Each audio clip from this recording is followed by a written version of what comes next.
মঙ্গলবার গভীর রাত বাইপাসের অভিষিক্তা মোড় এবং সেখানে মেট্রো পিলারে একটা গাড়ি সজোরে ধাক্কা মারে।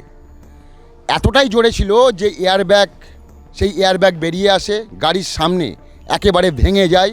ওই গাড়িতে ছিলেন 3 জন পুরুষ। এই 3 জনকে নিয়ে হাসপাতালে নিয়ে যায় ট্রাফিক পুলিশ। বাইপাসের একটি বেসরকারি হাসপাতালে সেখানে ভর্তি করা হয়।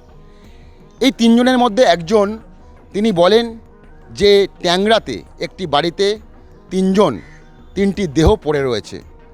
এরপর পুলিশের সন্দেহ হয়, বিস্তারিত জানতে চান।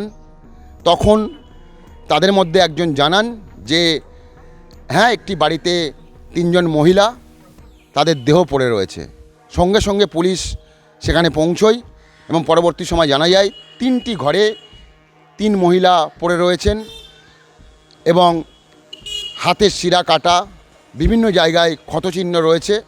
পুলিশের কোথাও মনে হয়েছিল এই অ্যাক্সিডেন্টের সঙ্গে এই যে ট্যাংরা কাণ্ডের যে 3 জনের যে দেহ উদ্ধার, তার সঙ্গে বড় লিঙ্ক রয়েছে।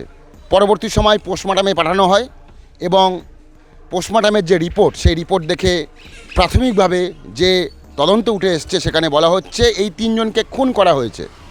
কিন্তু কেন খুন করা হলো, কিসের জন্য, সেই সমস্ত বিষয় নিয়ে অনেক প্রশ্ন রয়েছে।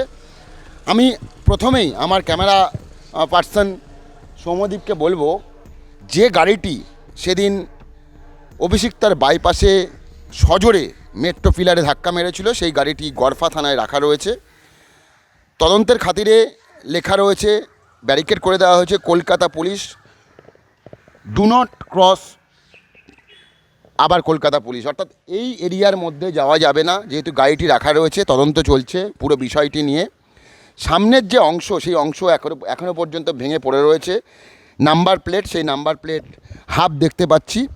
এই গাড়িটি ফার্স্ট ওনার, যিনি গাড়ি চালাতেন, ফার্স্ট ওনার অর্থাৎ তিনিই প্রথম কিনেছিলেন এবং গাড়িটির যে ইন্স্যুরেন্স রয়েছে তা এবছর মার্চের 9 তারিখে শেষ হবে এবং সেই গাড়ির ছবি দেখতে পাচ্ছেন দ্য ওয়ালে। পুলিশ তদন্তের খাতিরে একটা ব্যারিকেড তৈরি করেছে, দড়ি দিয়ে বাঁধা রয়েছে, প্লাস্টিক দিয়ে ঢাকা, যাতে ওই গাড়িতে কেউ টাচ না করতে পারে। কারণ হচ্ছে এই গাড়ি থেকে যেরকম ফরেন্সিক ব্যাপার থাকে, সেই সমস্ত বিষয় রয়েছে, সেই কারণেই পুলিশ এইভাবে ব্যারিকেড করে ঘিরে রেখে দিয়েছে। আমি একবার সৌম্যদীপকে বলবো গাড়িটির সামনের ছবিটা একবার কাছ থেকে দেখানোর জন্য, যতটা সম্ভব, যার কারণ আমরা টাচ করব না কোথাও। দেখা যাচ্ছে গাড়ির সামনে নাম্বার প্লেট হাফ দেখতে পাচ্ছি, লাইট ভেঙে গেছে, সামনের অংশ ভেঙে গেছে। ঠিক এই সাইডে গাড়ির যে বাম্পার, সেটাও কিন্তু খুলে পড়ে রয়েছে, হেডলাইট নেই এবং এই গাড়িটির এয়ারব্যাগও বেরিয়ে গিয়েছিল।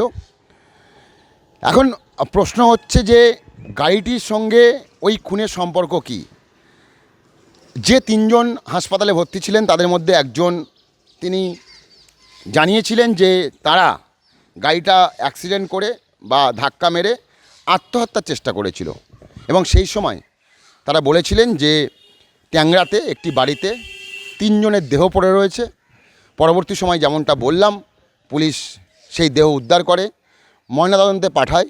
পোস্টমর্টম রিপোর্টে পরিষ্কার প্রাথমিকভাবে যে এই 3 জনকে খুন করা হয়েছে এবং এই খুনের পেছনে অনেক কারণ, অনেক প্রশ্ন, অনেক কিছু উঠে আসছে।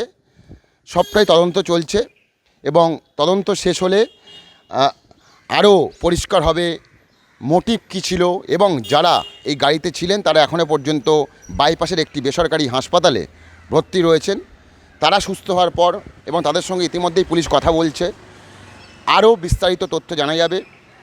তবে এই ঘটনায় ট্যাংরায় যে এলাকায় এই ঘটনা ঘটেছে, সেখানকার যারা প্রতিবেশীরা, আমরা দ্য ওয়ালে গতকাল তাদের সঙ্গে কথা বলেছিলাম।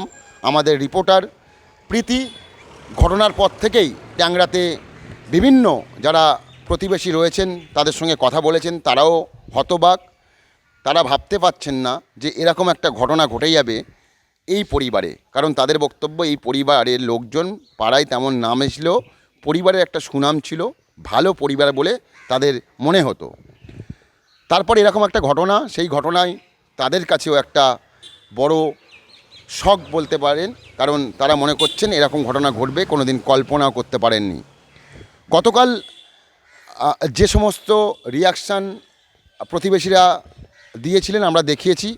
আজকের যে বিষয়টা বলবো, গড়ফা থানা তার সামনে যে গাড়ি, এই গাড়িটি করেই মঙ্গলবার গভীর রাতে প্রায় ভোরবেলা সেই সময় অভিষিক্তার কাছে একটি মেট্রো পিলারে সজোরে ধাক্কা মারে এই গাড়িটি ভেঙে একেবারে সামনের অংশ পড়ে যায়, এয়ারব্যাগ খুলে যায়। পরবর্তী সময় সেই গাড়িকে পুলিশ তুলে নিয়ে আসে। এই মুহূর্তে গড়ফা থানার সামনে সেই গাড়ি রাখা রয়েছে। যেমনটা বললাম, কলকাতা পুলিশের যে ব্যারিকেড, সেই ব্যারিকেড করা। Kolkata police do not cross, অর্থাৎ এই এলাকা ক্রস করতে বারণ করছে। কারণ যেহেতু এরকম একটা ঘটনা, সেই ঘটনায় তদন্ত চলছে, সেই কারণে এই ব্যবস্থা করেছে পুলিশ। এখন দেখার বিষয় যে তদন্তে আর কি উঠে আসে, এবং যে বিষয়টা এখন উঠে আসছে দেনা, আর্থিক সমস্যা, সেই কারণেই এই ঘটনা ঘটিয়েছে বা ঘটাতে বাধ্য হয়েছেন। কিন্তু সবটাই প্রাথমিক। আর তদন্তে কী উঠে আসে সেদিকে আমাদের নজর থাকবে, এবং এর পেছনে আর কেউ যুক্ত আছে কি না সেই বিষয়গুলো যদি তদন্তে আসে, সেই বিষয়গুলিও আপনাদের সামনে তুলে ধরব। ক্যামেরায় সৌম্যদীপের সঙ্গে রফিক, দাওয়াল, গড়ফা থানা।